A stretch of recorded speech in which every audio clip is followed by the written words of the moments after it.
What's up, guys? How you doing? It's been an interesting week. I've been trying to avoid the news. I've been trying to avoid anything that's going to bring my spirit down. Yeah. But this week's been tough. Like we have the Kisan Rail rally. There's been protests that have been going on since feels like 1992. Yeah. So I stopped reading all the news about that because it's just affecting me way too much. And then that threw me into another bind where I feel like I'm not doing enough. I mean, we give our money monthly to Khalsa Aid and stuff, but it's very passive. So I tuned my mind off of that. And then earlier this week in Kamloops, it was discovered that there was a mass burial of 215 kids from a residential school, very young age. Their bodies were found. And usually this shit doesn't affect me. It's not No. my problem. I don't usually deal with it. But And I the haven't. podcast wasn't naturally built on where we just discuss current events every week. Yeah. Some podcasts are like that, Yeah. but we're not really like No. that. But this was kind of Can touching a shake it. certain spot, and we just have to talk Yeah. about it. We have to. I mean, it's, I'm very proudly Canadian. We come from this place, and we don't really get involved with conflict, and we stay away from wars, very peacekeeping missions and stuff like that. So I'm very proud to be Canadian. It's a dark day to be a Canadian today. I agree. It's a very, very dark day, Yeah. and I feel like even the rhetoric that's gets passed down from our prime minister, like what, and it's the fact that it's a dark history of ours. And no, I mean, 1996 was the last residential school closed. Yeah. So I don't feel like there's enough ownership being taken from our government. Right. And once again, we're put face to face with our oppressor. They've oppressed our people in India, Yep. and they've done mass genocides all Yeah. over the world. Yeah. In Canada, Yeah. it hits home for us specifically because 1984, we have the generational trauma that came Right. from, the genocide of the Sikh people in 84, and even before that, 1947. It's also troubling because all this is under the guise of freedom. Freedom. Yeah. That this is a free country. Yeah. They're doing this for our benefit. Mhm. That they came in and intervened and gave us structure and so forth. Right. Which to certain degrees I can understand, but yeah, sorry to cut you off. No, definitely. It's just like, I don't know. It feels like that dark cloud I always try and run from is back, but it's not my personal life anymore. And It's the collective yeah, consciousness, the collective hurt. I think it's, yeah, I mean, now let's flip the script. In Kelowna, 215 white kids are found in a mass burial. The fucking world's gonna get shut down, let alone, flags at half mast. I mean, yes, that should be done, absolutely, out of respect. It took forever for the government to do that. I don't even know if all of them are still up yet at half Right. mast. Yeah. We can't even pay respects to the people whose land we took. Yeah. Yep. Yep. Like, we are all intruders here, 100%. right? Yeah. That's where I sit today. Yeah. It's And not going to be a fun podcast, guys. It's not going to be a it's fun gonna be one. it's gonna be a serious one.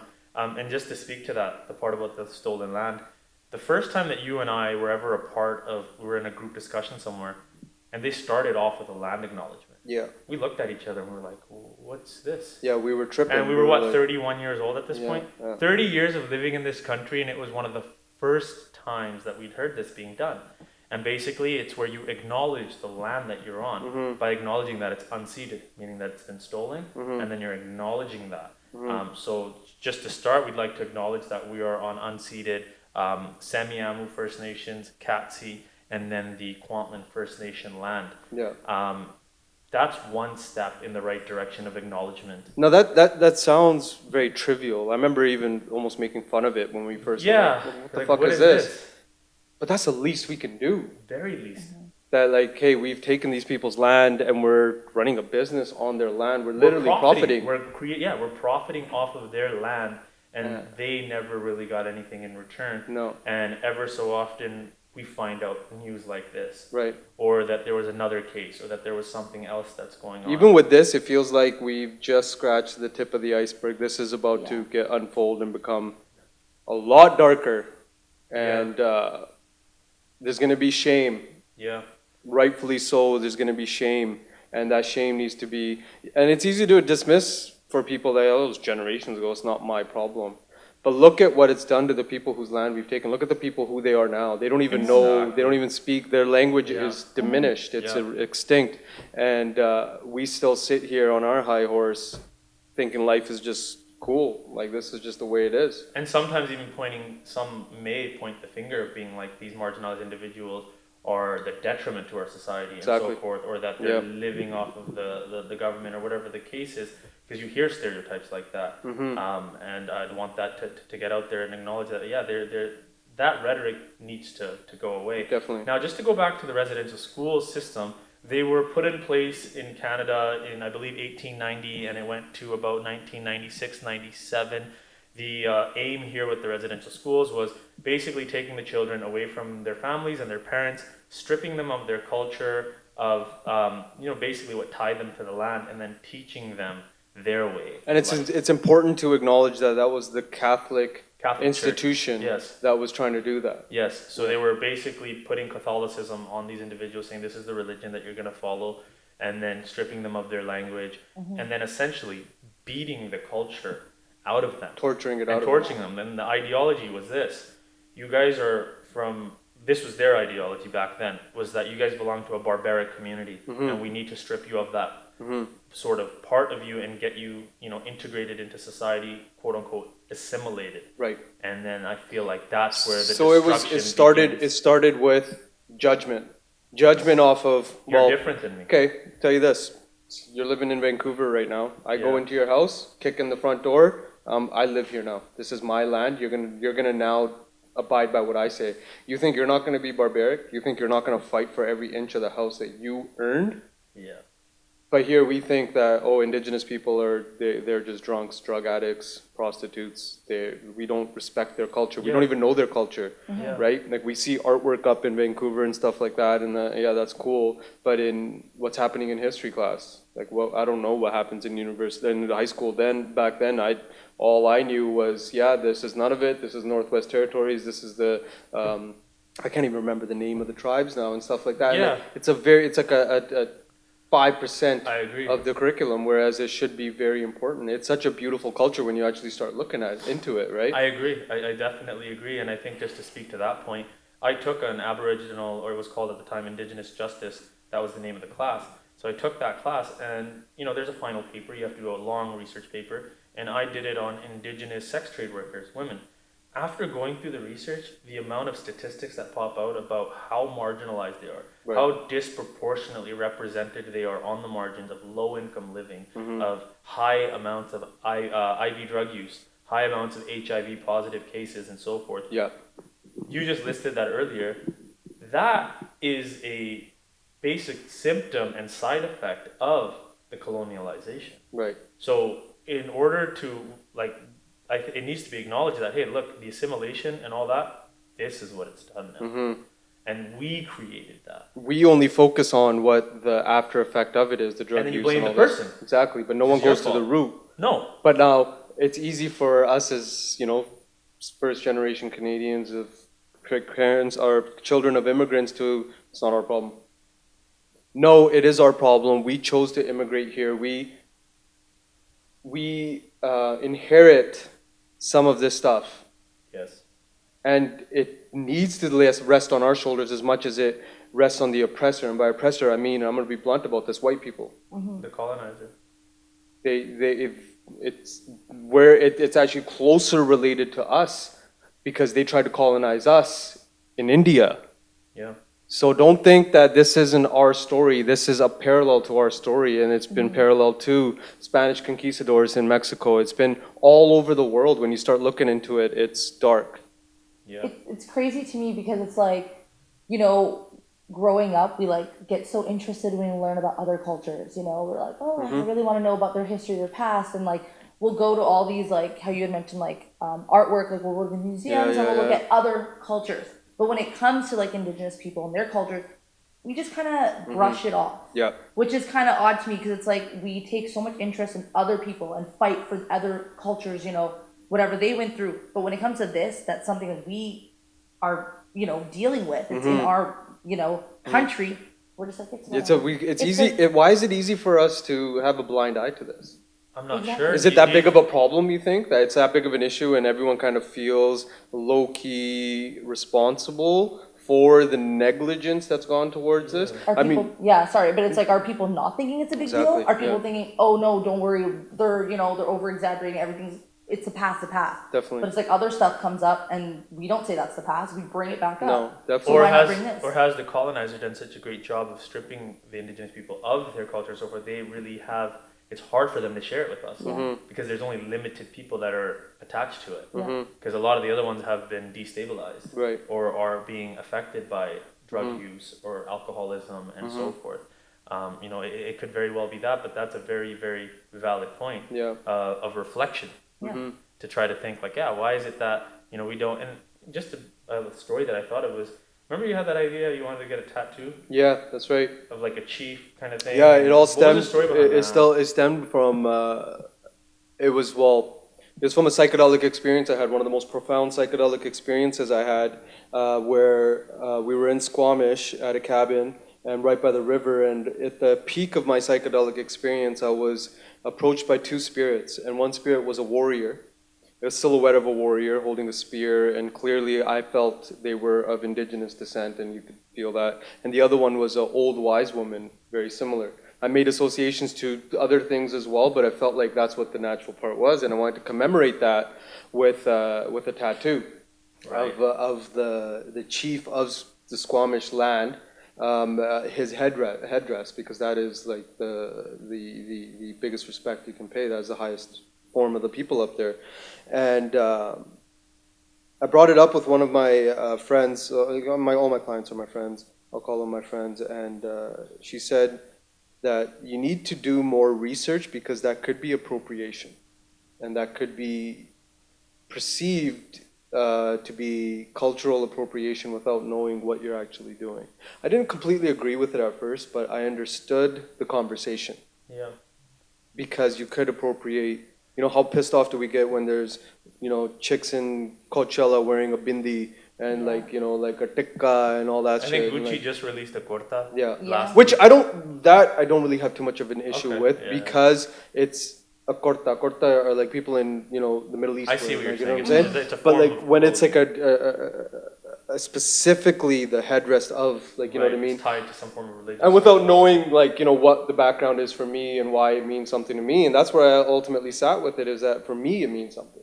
And all of my tattoos are for me foremost, first and foremost. And then it are for whatever, like, you know, artwork and stuff like that. But that psychedelic experience, even going into it on the land gave me that. Where we were gave me that experience. And I wasn't thinking about, you know, indigenous people and stuff like that going into my trip. It was something that came to me. Right. And I think there's something that's a deeper meaning to it. I'm not saying I'm completely connected to indigenous people and these are my people. I'm not trying to say I even have a percentile education on what it is to have the plight of Native American people, but I do understand, indigenous people, but I do have this spirit. It feels like a spiritual connection because we're from this land. We were born here. There's something definitely there. I don't think I've done the work to dive deep enough to know what and where those connections are. Yeah. But there is something there, and I think I can't go any longer. I'm guilty of making fun of indigenous people for their plight, and I know my ignorances, and I can't go back to that. You know, I won't crack those jokes now, even though, you know, we go offside all the time together. But there's certain shit now. Maybe it's now because I'm in my old age, and, you know, I'm starting to think about legacy. I'm starting to think about self-respect and respect of others differently. Yeah. And you know, there's some shit that we gotta just change the narrative on. Those are our kids. 100%. Those Like, 215 why are our don't kids. we think about it like that? Like, say if it was our community, Yeah. and if someone came in, they wiped out all the Punjabi kids, or they tried to wipe them out. They strip Bro, us. they fucking did. Yeah, exactly. They did. And we still are not fucking acknowledging what's happening in our own land where we decided to immigrate to. And even though it happened to us in '84, they came after our women and children. They came after our warriors. They came and put tires over them and lit them on fire. June 1st was the day it happened. Yeah, So it was exactly. yesterday about what, 40 some odd years ago or something like that. And that was the attack on Harmandir Sahib, right? Harmandir Sahib, Yeah. exactly. So yeah, that's right. There's a parallel right there of that invasion, of invading a holy place. Yeah. And you know, just slaughtering. And I think we killing have we have a individuals. responsibility if we come to this land, and even if our parents don't care for it, we're first gen of this land. We need to understand the plight that we live on, because there is some of that shit that you will inherit if you Yeah. ignore it long Let's enough. talk You will about that inherit. generational trauma. Yeah. Let's do it. let's kind of dive into that a little bit, because I feel like that's where all these roads are sort of leading to that Yeah. piece. Now, some people might not understand that. Let's How break would- down. Let's break down the science of, without getting into specifics. There was an experiment done by, I believe, Oxford or Stanford. I may be mistaken, but they took a specific animal and they put it in. This is the definition of what, for me, best described generational trauma. So they took an experiment. They put an animal in a cage and they put the scent of cherry blossoms. They put actual cherry blossoms in the cage. As the animal would go to smell the cherry blossoms, it'd get hit with a shock enough to stun him. Right? They did that over the course of an extended period of time, and then they removed the cherry blossoms, they removed the animal, and then they gave the animal a normal landscape. And in that landscape, they were put in an environment to reproduce. They reproduced, they had kids, those animals were again put in cages. The offspring were put into cages. Now the parents aren't even associated with this. And in the cage, they put the cherry blossoms back in. As soon as they smelt the cherry blossoms, they shrieked, they ran, they tried to get away from them as much as they could. They had never been exposed to electric shock, nothing. But because the genes were passed off, they immediately had that same visceral reaction. So it's in your DNA. So we talk about the plight of the indigenous people. They are generations removed from what the actual act was, but they still have that same trauma. Same with us, 1984. It was the police that came after us. So now, when you're driving around in a car, cop pulls up behind you, suddenly you're not doing anything wrong, but fix up, straighten out, you kind of, you know what I Start mean? getting nervous, We don't trust the your heart rate police. goes up. Yeah. We don't trust the police. You know, we threaten our kids with, oh, I'll call the cops. I'll call the police. If you don't go to sleep, I'll call the cops. Yeah. Right? And just different shit with just stuff like that. I was gonna say, like, we fear the police, but it also brings back to, like, Black Lives Matter. Mm-hmm. That's causes the fear of police too, because of generational trauma. Dealing with generational You know? trauma in that situation as well. Yeah. So, Yeah. and again, who's the oppressor? Or even forms of authority. Yeah. Sometimes when Any a person form, of yeah. authority kind of steps in, you're like, oh, all of We have a sudden- general disdain for politicians. Mhm. And 1984 was mandated by Indira Gandhi. Mhm. And that was the lady that said, we're going to have their heads. And then they went and they took the fucking heads. Right. So when I see a politician talking now, I have a general disdain for them. Now that's a little bit learned, but a lot of that is it's DNA, Mm-hmm. right? So you have to respect generational trauma before you judge, Right. because we're all dealing from it. Because the trauma then leads into expressing itself in certain manners, Mhm. high levels of anxiety, high levels of nervousness, or mood swings or whatever you Mhm. call it. Then that individual is trying to alleviate that, and they generally end up self-medicating on Right. some form of substances or something. Mhm. And then I feel like that's where we get a lot of the disproportionate amount of substance abuse issues, Mhm. alcohol issues, and so forth. Mhm. It's basically humans trying to cope Yeah. with what's happened throughout their lineage Mhm. of ancestry, Yeah. and then we see what's out in front of us, Right. and it's sad that when we see what's out in front of us, like you said, we blame the person, but there needs to be that acknowledgement of, well, why do you think that is? Yeah, exactly. And no one wants to have those conversations because it requires research, it requires work, and we have enough stuff on our plate for us to deal with more stuff. But there's certain things you just, in this life and in this world, you can't ignore. We can't ignore anymore. Mhm. Like, how long are we going to just look the other way? Because ultimately, it comes down to a human factor that you start looking away at your own shortcomings because it's easy for you to do it on everybody else. So in that same regard that we ignore the plight of the indigenous people, we ignore our own darkness. We ignore when we're not being fully ourselves and we're not being righteous. Right. We are like, so say, I'll get in an argument with my wife. I know I'm wrong, but I'm going deeper into the argument with my wife, not acknowledging, taking a deep breath and saying, hey, I'm just being a loose cannon right now. This is me. We don't do that. No And one that's does that. due to a lack of awareness. Exactly. What do you think? But no, it's not drives even that? lack of awareness. It's I don't want to look like an idiot. It feels like, and I can't even explain what it is, but it feels like a part of me is being taken away if I admit to, and it could diffuse the whole situation. It's the path of least resistance. But the resistance comes internally because we don't want to be the ones to say, oh, I was wrong.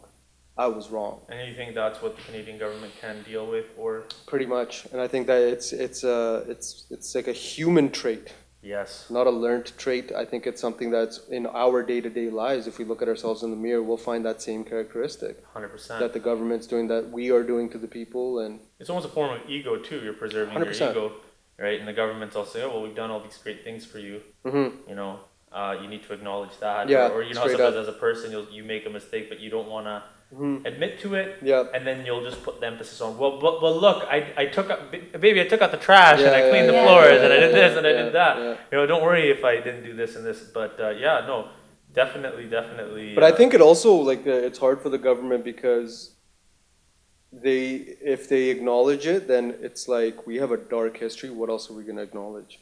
There's so much that's into this, and I think they are more aware than they let us on to know. So you think And when they Pandora's open box. up Pandora's box, how much can they give in reparations? How much can they acknowledge? Right? Even the Karmagata Maru, how like Stephen Harper just casually apologized at like a Bear Creek Park event, and they're like, no, no, no, no, no, no, no, no, no. You're gonna come to the Gurdwara and you're going to publicly, in front of the media, acknowledge what happened. And it took how long for that to happen? Yeah. What is this gap in between that we have in time, and we can't just acknowledge our mistakes as they're happening while we're doing them, so we can get the redemption we deserve and the other parties deserve?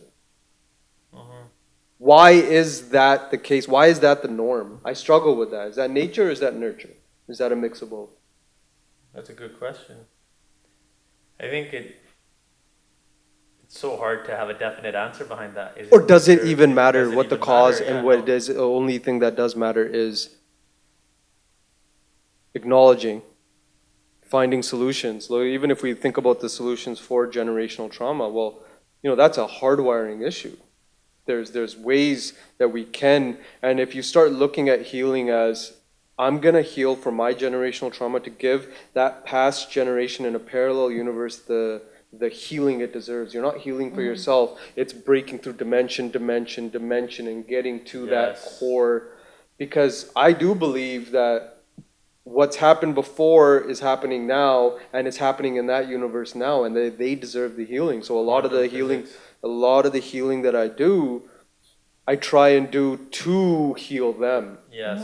Yeah. Right? So, like, if I give you an example, like my mom lost her dad at a very young age. I think she was probably 16, 17. So when I lost my dad, it wasn't as hard for me at first because I didn't have a chance to deal with, my thing. And I was almost I learned that generational trauma from my mom. So it was almost like, oh, okay, this is familiar. And then when I started doing my healing, I started looking at it like, I'm going to heal my mom through this. Right?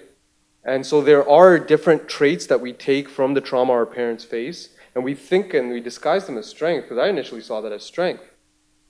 But it's the lack of vulnerability, because you think you have to be strong. So Right. there are associations you can make through this generational trauma umbrella that is more than just stuff that's visceral, right? It's more learned traits and the ways of thinking and, like stuff like that. That's a huge issue too. Yeah, right? when something's been going on for so long, for many, many years, from one lineage or from one, 40 to the next and to the next, kind of ending it Yeah. is very difficult. Definitely. And I feel like it happens in certain souls where they're having that awakening, where they're starting to have that awareness, they're starting to feel certain ways, and they start to access things like therapy and so forth. But in my opinion, I think finding the individuals that are, I guess, requiring some guidance and assistance in order to get down that path is what we can help Definitely. with doing. Because like you said, that's going to help alleviate the trauma in them, which will then help heal the Further generations generation. that kind of came. But Definitely. in order for us to do that, we all have to come together as a people. Definitely. As a But I think you collective touched on consciousness. an interesting point, because for us to do our work, we can only meet them halfway. You can't help someone that doesn't want to be helped. We have to provide resources and an almost a helping hand to get that other half to meet us to our position where we're at to be able to help. There needs to be resources for that as well. And I'm not saying I have the answers, but I feel like there's a generation of individuals out there that are Indigenous that aren't ready for the help because it's so deep. Mm-hmm. And we, as much as we want to help them now, it's a new cause for us. We can't go and pull them out of their house and get No. them better. We have to respect their space. Definitely. We have to be ready for them when they're ready for us, or Yeah. when they're ready for the resources, or whatever the case is. But forget the us, them. Yeah. We're all one. One, yeah. And I think Definitely. that's the way we need to look at it. Because we're basically one family living under one roof, and we got to function together and help one another out. Yeah, And those are some of the basic tenets of Sikhi as well, yeah. right? Sab ek hai, and Yeah. just having no different. And I think that if we can use some of those tenets and principles that we've learned, Definitely, apply them here, definitely. we can definitely make a change. And I think it does start with acknowledging the land, and I think that's the very least we can do. I mean, I know at our facility now, we're gonna put the unceded land that we're on. Yeah, And that's the bare minimum. yeah. And we need to teach other generations and other people that it's not just, oh fuck, here we go, like, giving them their flowers, is, like just this thing that we do. No, like understand why we're recognizing their land, why it was taken from them, how violently and they were removed, and all of the stuff that happened. We need to know that. Like we can't just ignore history, because if we ignore history long enough, it repeats itself. Think about how upset we get when people try to brush 1984 under the rug, Definitely, right? yeah. And what that does to us. So think about how Indigenous people might feel because of that, right? And the other talk we were having in the lunchroom before, some impacts or effect of colonization. You anglicized your name. Yeah, I anglicized my name. yeah. You pronounce your name in an anglicized manner. Instead of Umber is in the scripture, and Yeah. you go by Amber. Yeah. Amber is the colonized or the anglicized version of it. I mean, but I've also. But that's what I think your mom wanted that. Yeah, but also growing up, it wasn't easy just being No. No. Denver. It was more like, no. That's what's your why. real name? Like, Yeah. And then it would be like, when I say this is my name, they would start adding breathe deep at the end to be like, no, we know it's this. And then I'm like, now I go home and be like, why didn't I have more of a brown name? Yeah, Why do definitely. I feel like an outsider? Or when the teacher on call came in, Yeah. and she had the attendance sheet, Yeah. Yeah. and then she didn't know your nickname, so she just read the name that was on the thing, and And you know, everyone's like, Jaspreet, Joe, and then people are like, Jaspreet, that's Yeah. a girl. And I'd be like, like here or whatever. And you get so, you get Self-conscious, embarrassed, yeah. you're self-conscious. And then other small things as well. Like, when you're in lunch, you get a prota. You open the prota up and it starts smelling, and Yeah. everybody's like, hey. And so now you go home and you say, Mom, can you just pack me a sandwich? yeah. Can you just pack me this? These are all small things that we dealt with. Think about how much it impacted No, us. it's they're huge, man. And that if is you just think like about a it. very speck Dude, on the I went to grand Khalsa school and they couldn't pronounce Binepal. My legal name and my given name is Binepal Singh Gumin. How do you even begin to pronounce that? Even if you see it written down, it's like, what? So I had people at Khalsa school that couldn't pronounce my name. So when I went and I got out of Khalsa school, went to a elementary school, FD Sinclair, they had to pull through my records to find my care card where my dad had just put Ben on it, right? And it's like, and now I've been Ben since, and now I am starting to feel and starting to figure out how I can start integrating my Punjabi name back in, because that is the real. I feel like I've been living this quasi life under Ben, and now it's time for Binepal to come back. A lot of people have been doing that Yeah, recently. yeah, I would say in the last few years, because people are realizing, like, I want to start embracing and accepting my culture and stop changing it for everyone around us. yeah, And now they're like, you know what, I'm going to use my full name. Why do I have to condense it to make it easier for you to pronounce? yeah, You should learn how to pronounce my name just as much as I'm learning how to pronounce someone who's Chinese, yeah. who's, Mexican or whatever. If you can pronounce Vivian, you can pronounce Binepal. Yeah, Like exactly. Jagmeet had the thing where even we're guilty of it. That's Jagmeet over there. No, it's Jagmeet. Right? It's language. It's linguist. You can pronounce it if you just put your work to it, if it's important to you. And for some people, it's just we've accepted it's just not important. Let's just move it on. Let's get on to the meat of our conversation. My name is just Ben. It's like, no, that's your identity. Your identity Exactly. starts with your name, you know? Yeah. So it's like, I think this goes back to us talking about the indigenous people, you know, them being to change their whole culture, and now they have to be like, I have to change my name, I have to change their own identity, and then they start to forget who their true identity is. Exactly. Because of what we had to do to change them to belong into And I think society. going back to Black Lives Matter, and, Yeah. and like if you look at most, African American names like the Thompsons and Johnsons and Smith, Williams, these are all slave names, Yeah. right? And a lot of them now they can't even tie back to what their history is, right? And where they come from and what their actual tribe was, because it's so removed. That is the darkest example, because they don't have a way to identify and dilute back to, okay, this is the tribe where I come from. Some can, but most can. Here, at least, some of that, I could be wrong on this, some of the indigenous people can still track back, and how lucky are we where we can go back to our homeland and be able to say, this is where I'm from. A lot of people don't have that luxury. And the ones that have the luxury here from our religion and our background, cultural background, don't even give a fuck, Yeah. Yeah. right? Excuse Yeah.